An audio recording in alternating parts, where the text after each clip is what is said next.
Жанқожа батыр дегенде есіңе не түседі? Ұлт-азаттық күрес көшбасшысы екені есіме түседі.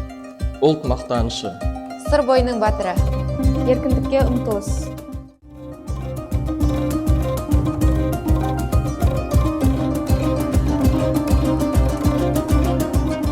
Бұл Жанқожа батыр.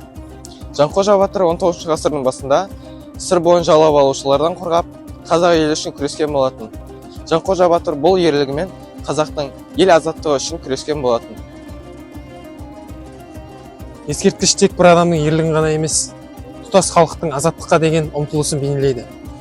Бұл ескерткіш тек қана көркем туынды емес, сонымен бірге рухани орын. Біз оның айналасындағы тәртіп пен тазалыққа үнемі көңіл бөлеміз.